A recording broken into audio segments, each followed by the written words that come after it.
Welcome to Soul Power Trip, the podcast that is your compass for manifesting your dream life. I'm Priscilla, a Jungian life coach with a master's in psychology, and I am your guide through the realms of the unconscious mind. Each episode will do a deep dive on different topics related to the question I've been asking myself my whole life, which is, how do I become the best version of myself? So this has been my life's work, reaching my potential as well as guiding you towards reaching yours. In this podcast, together we cultivate positive habits and gain transformative insight. So fasten your seatbelts, dear listeners, as we embark on this trip of a lifetime, a journey to the very core of your beautiful soul. Welcome to Soul Power Trip. Hi, and welcome.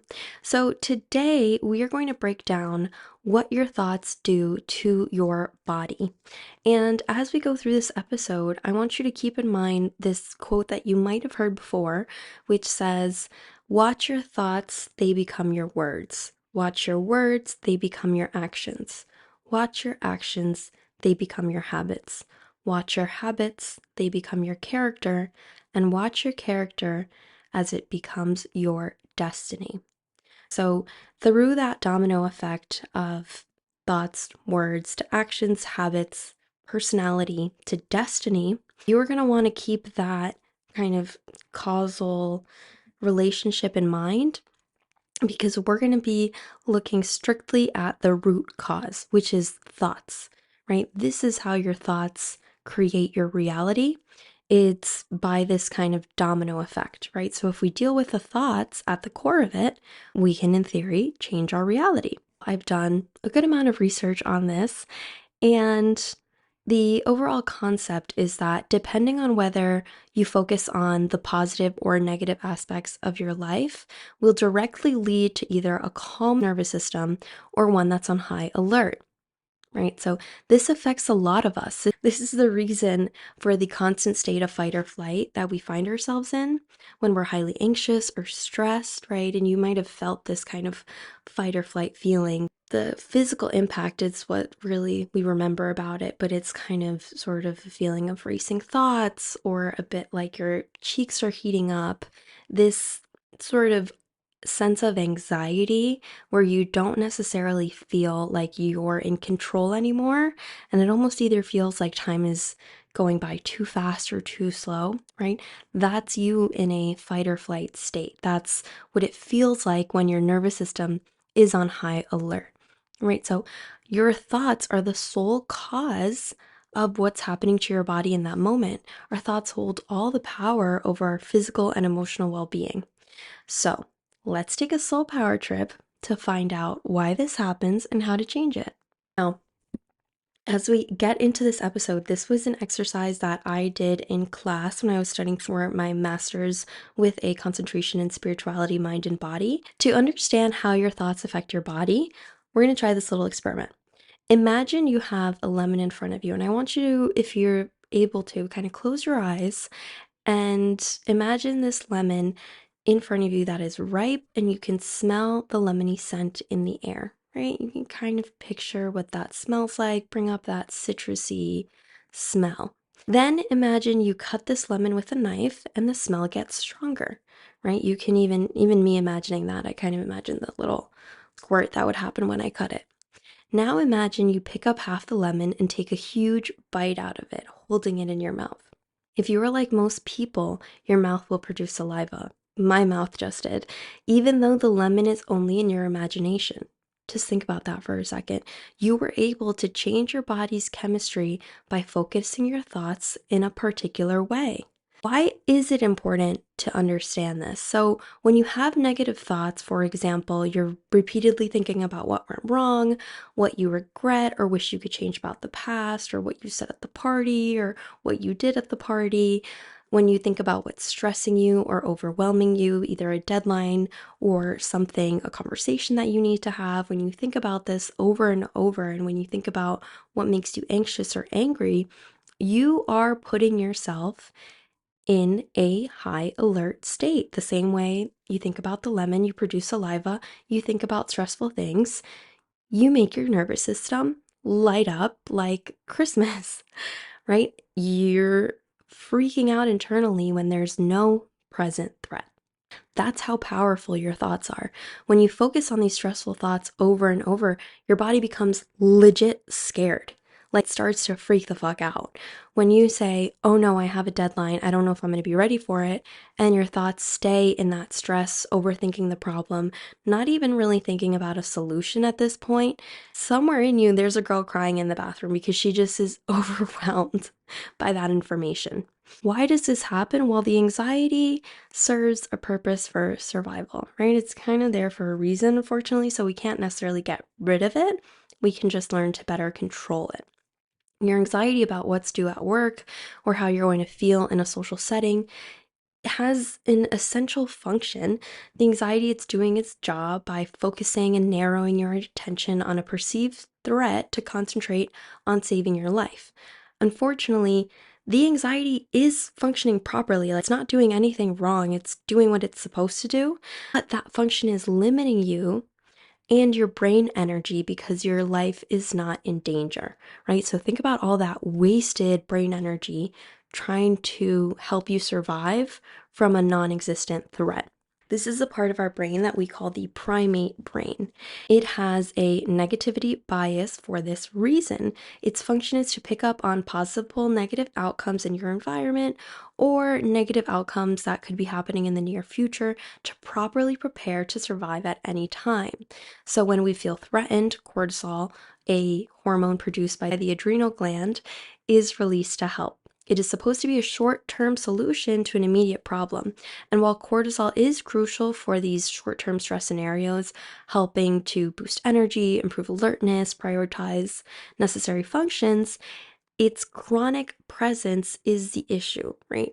The cortisol being triggered over and over and over again is what's causing permanent damage to your body. This hormonal response can disrupt almost all of our body's processes when it becomes a chronic response, right? So it increases the risk of health issues such as heart disease, weight gain, digestive issues, and even impaired memory and concentration. So it affects your productivity, your physical health, and your immune system also takes a hit, making us more susceptible to infection when our cortisol is high. So here's the kicker, right? Our brain doesn't always differentiate between a real threat, like a lion charging towards us, and a perceived one like financial worries or work stress.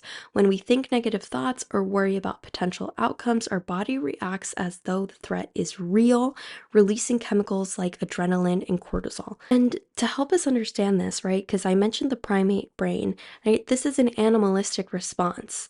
An author by the name of Robert Sapolsky from Stanford University explained this in his book called Why Zebras Don't Get Ulcers. Picture a zebra being chased by a lion on the African savanna. Of course, its adrenaline spikes, heart rate goes up, and it runs for its life. But here's the fascinating part. Once the threat is over, the zebra goes back to grazing peacefully, and its stress response is turned off. This is the major difference.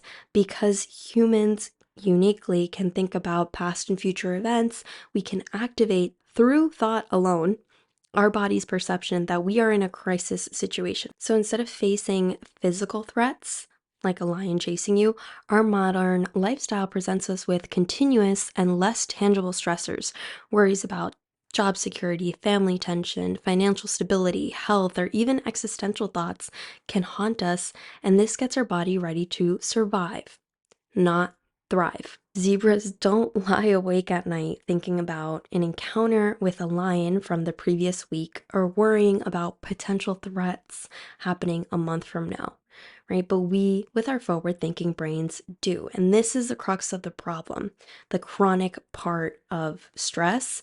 It's the extending of it, the mental repetitions, and the ability to foresee all negative possible outcomes that lead us to worry about possibilities that may not be realistic. Dr. Joe Dispenza is a scientist whose work I really like to look at because he's one of the first people, at least that I know in the field, that started doing scientific and psychological research on these things that we have a bit less of an ability to really grasp, such as meditation's effect on our brain. He talks a lot about the connection between stress and survival mode and controlling that stress and living a thriving life.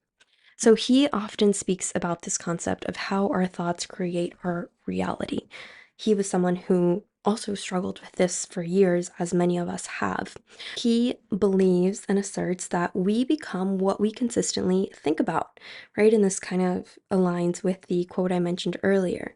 Essentially, our body and our health is a reaction to our persistent thoughts. So, if we're constantly worried about financial stability or job security, even if there's no immediate threat, as in this won't be an issue that has to be addressed in the next week or so, our body will constantly release stress hormone because we are thinking about a potential negative outcome.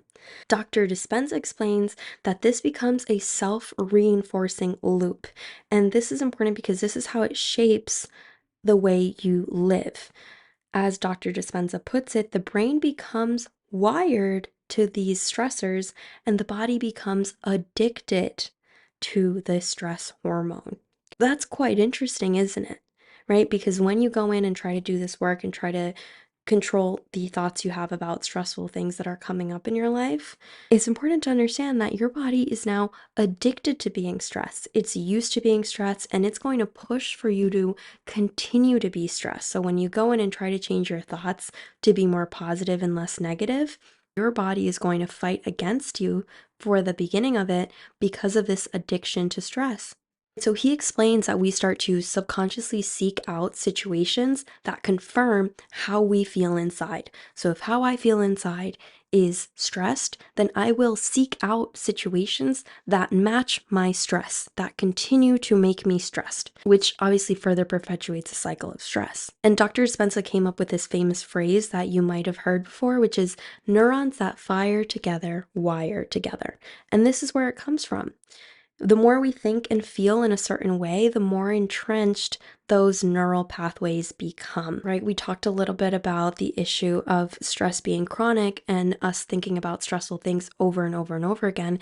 It's this repetition that makes the neurons wire together because they're firing together constantly. For example, there's a man, we'll call him David, who has been with his company for several years, right? Lately, there have been rumors of layoffs, and he constantly overhears colleagues discussing potential job cuts. Every morning, as he checks his email, he anticipates negative news or a message from his superiors about his job status. So even on weekends when he should be relaxing, he finds himself ruminating on the potential of losing his job and what he would do if that happens, how he would support his wife, his children, and he constantly feels overwhelmed by this potential doomsday, right? So each time he thinks about this, his body reacts. He has the physical response. His heart rate increases, his stomach churns, and he feels a weight on his chest, right? I'm sure a few or many of us can relate to this. Over time, even without any concrete news about his job status, right? He could be somebody who doesn't get laid off at all, but he has spent weeks or months in this constant stress cycle thinking about this what if possibility. David's body is now starting to anticipate this stress response. Just from the act of checking his emails or overhearing office chatter, these non threatening occurrences have now become neurologically connected with a high stress state of uncertainty and destruction of life as he knows it, right? The trigger at this point has nothing to do with the threat of life as he knows it is going to be gone when he loses his job. Now, checking his emails already puts him in that high stress state. He's already acting as if he lost his job and he doesn't know how he's supporting his family. And that's obviously going to be a really overwhelming thought, right? Imagine that thought or that feeling being triggered just by looking at your email, just by listening to somebody whispering in the office, right? This is kind of the core of how conditioning works. Now, a trigger that shouldn't make you feel anything is now connected to this high stress state of like, my survival is in question. Months go by. David has only heard that there's rumors of layoffs, but he hasn't heard about anyone being fired around him. But now he's constantly thought about that possibility. David's body is now in a constant state of alertness and anxiety. Being in this state constantly leads to fatigue, weakened immune system, and a bunch of other health issues. And worse, his performance at work has now started to decline due to his constant distraction of potential layoffs, which ironically puts his job more at risk. So here is the crux of Dr. Dispenza's argument. Thoughts and emotions condition the body into a certain state of being. Over time, the body not only reacts to the actual event, like an email from a superior, but starts to react to the mere anticipation of it. So if David continues this for months and years, not only will his body continuously expect and produce the stress hormone, but his brain will start looking for situations, such as looking at national unemployment rates or other stressors to validate the feeling that he so routinely felt. It's a self-perpetuating cycle. He's now looking to confirm that his stress is valid, right? By seeking out certain situations that'll confirm that he should be stressed out, looking at national unemployment rates, talking to other companies about their layoffs, right? Now he's looking for stressful situations. What else could he be doing with that brain energy? What else could he be doing with his time? Really think about that. Instead of thinking about this what if possibility that's literally affecting his mental and physical health, think about what if he spent less time thinking about the what ifs of a, terrible outcome and started to think about, I don't know, maybe other potential careers he could be looking at, maybe the possibility that if he gets laid off, maybe that could be a relief to him because he can finally start to do something else that he wants to do. There's so many other places where his brain energy could be being used even to spend time with his family and kids while he's not under a high stress situation of looking for a job if that happens, right? Currently, he has a routine, he has stability, he has a stable income. He could be enjoying that to the fullest, but he can't, right? Because he's stressed himself out due to these rumors and is now stressed out by little things that have nothing to do with a potential threat and is now seeking out and wasting time and energy seeking situations that confirm that he should be stressed. He's going to continue in this self-repeating cycle of I feel negative and I'm going to confirm that I should be feeling negative. I'm going to talk to other people who have been laid off, other companies that are struggling. I'm going to look at companies that are similar to mine and see if they have been doing layoffs lately because I need to confirm that my stress is valid, right? Instead of trying to reduce the stress, he just has this automatic default setting that we all have to perpetuate this cycle of stress. So how do we fix it? From studying quantum physics, Dr. Dispenza asserted that our thoughts have a tangible energy that can influence our reality. Pretty cool if you really think about it, the energy of thoughts, by the way. By constantly dwelling on negative scenarios, we might inadvertently align our actions and reactions to cause those very scenarios. So, by understanding and harnessing our thoughts, we can shift from reactionary people who think this always happens to me to being creators of our reality, right? Which instead thinks, I made this happen for me. What a monumental shift that would be. As Dr. Dispenza explains, we can shift from being victims of our lives to the architects of our lives. So, to change our thoughts, we must recognize that we are creatures of habit and our brains will push us towards repeating patterns and will create resistance towards new thoughts, right? You're going to experience initial resistance. That's okay. Keep going.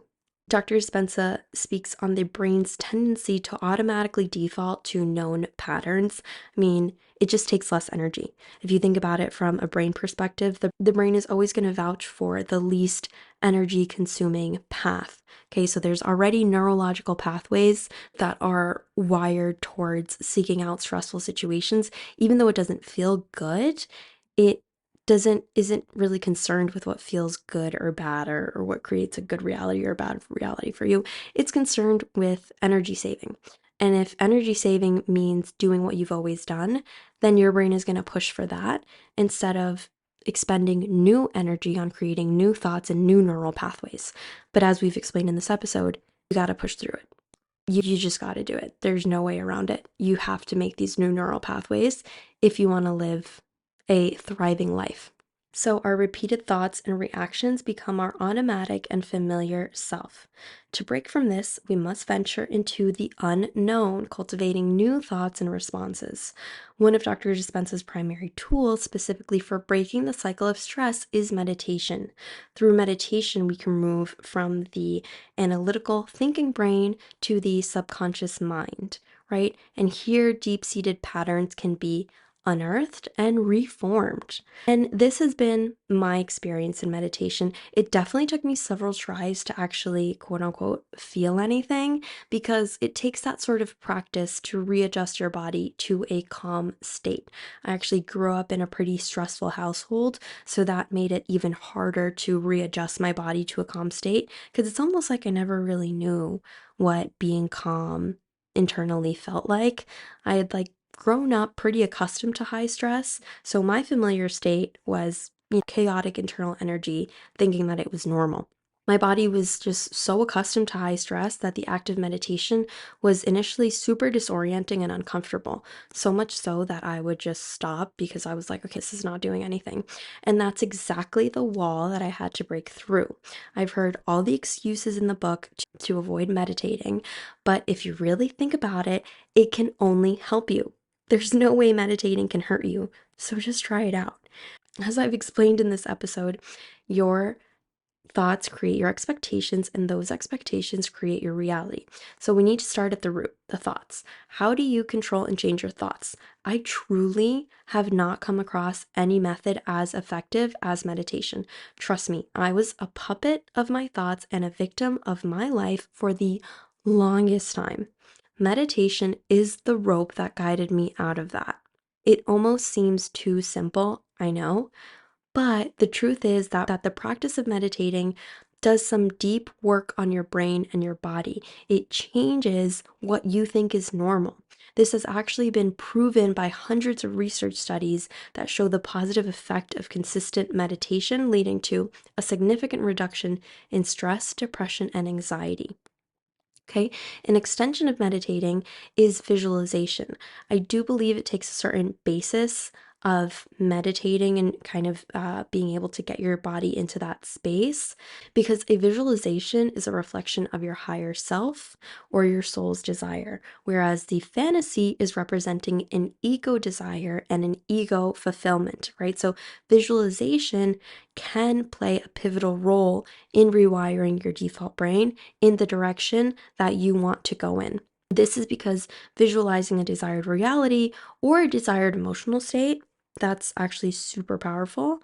We can begin to cultivate feelings associated with that vision. So the connection of vision and feeling is so powerful. The same way you can imagine yourself bombing your presentation at work or at school, and any similar stimuli, such as, talking in class, talking to a group, showing a group something that you're proud of, you fear all of it, right? Because just from the basis of the fear of, I'm scared of public speaking because of how I'm going to be perceived, anything that's even remotely similar, even speaking to a small group, is going to cause this high stress and high state of fear, right? Even though it's not the actual fear that's happening. It's just somewhat similar to it. So because of that strong connection between imagining the worst possible outcome, the feeling is now associated with smaller versions of that trigger. So visualization does the opposite. Yay! You visualize yourself standing with confidence as you do your presentation. You make yourself feel that sense of accomplishment, the gratitude for yourself, the happiness, the satisfaction, and the relief you feel when that presentation is done.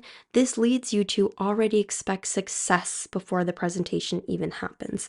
And as we explained, your expectations create your reality, right? So you can understand that with repetition over time, this can help rewire the brain to anticipate positive outcomes and reduce the dominance of the fight or flight response. Here are some really practical and easy steps to start rewiring your brain and break the stress cycle. One of them is grounding exercises. So, this is just the act of really becoming present and anchoring yourself to the current moment can break the cycle of rumination, which is the technical term for excessive overthinking. This can be as simple as focusing your breath or feeling your feet on the ground, feeling your heartbeat, and it doesn't take much time at all. It just grounds you into what you're physically doing and feeling, right? So, actually, a grounding exercise that I learned during my master's was to seek the room for a certain shape or color. And I actually found this to be quite grounding. The way you do it is you kind of just like in your stressful state, but you breathe, you come into the present, and you start to just slowly move your head from left to right. And while you do that, you're looking for a certain color or a different shape. That's a super powerful exercise and it's super easy. I highly recommend. A deep breathing technique that's like your go-to, I really recommend, is just like such a good tool to have in your back pocket because you can use it at all times at any point in the day. So, breathing deeply and intentionally can help shift the body out of a stress response, signaling that you are safe and you are allowed to be calm. Lately, I've been a fan of the 4-4-6-2 breathing technique. So, this is when you breathe in for 4 seconds, hold for 4, exhale for 6, and do nothing for 2 seconds. I like doing this right when I wake up, when I'm having my water. I just try to do this 3 times so that I kind of start my day with this calm, safe energy. I encourage you to look into different breathwork exercises and find the one that fits for you. It's really important that when you engage in self-care activities or anything to kind of improve yourself or your to kind of help you along your growth journey, so you look at all the different options and then pick what works for you, right? Because as you insert your personality into your growth journey, not everything is going to work for you. It's not supposed to. It's not a one size fits all, even though I think a lot of self help books try to make you believe that. You need to try a few different tools and figure out what fits you best to be able to incorporate it into your daily life.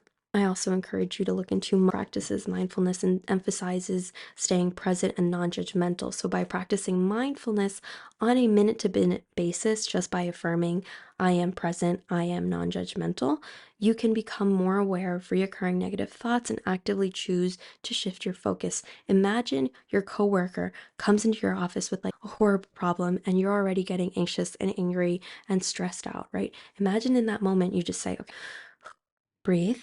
I am present and I am non judgmental. I am capable. I am able to overcome any challenge presented to me. Boom. That's going to immediately change what thoughts are going to happen right after that versus the stress cycle that you were just going to automatically go down. All of a sudden, you kind of accessed and open the door to like creativity, inspiration, new ideas because you've centered, grounded, and affirmed that you are mindful, that you are here, and you are capable. Lastly, I also recommend that you download the Aura app. I actually have meditations on the Aura app. It's an amazing app with tons of creators who are therapists, hypnotherapists, life coaches, and much more. I have meditations there, and it's a great app. You can personalize to be exactly what you're looking for, has tons and tons of different topics and different types of meditations and things that you can learn there. You can usually get a 7-day free trial, but with my guest pass link, you can access Aura for a 30-day free trial. The link can be found in this episode description, as well as on my website. But I definitely encourage you to download the Aura app. You can have it for literally free for an entire month. So why not try it? And that is it for today's episode. Through this episode, I hope you learned that instead of allowing your environment to control how you think and feel, which is a reactive mode, exactly what a primate or a zebra experiences, I hope you now understand that you have the power to control your thoughts and feelings and to start to shape your external reality, right? This is a proactive mode. As I mentioned, it's not going to be easy work. Your brain is going to be resistant. Your body might even be resistant because it's going to vouch for your default mode. Push through that resistance, make a change, and your future self will be so glad you did. We will talk more about this in the next episode, where we're going to talk about how optimists and pessimists create different realities based on their expectations of the future, right? So this dives a little bit more into how your personality comes into how you create your reality. Bye for now, and thank you for listening.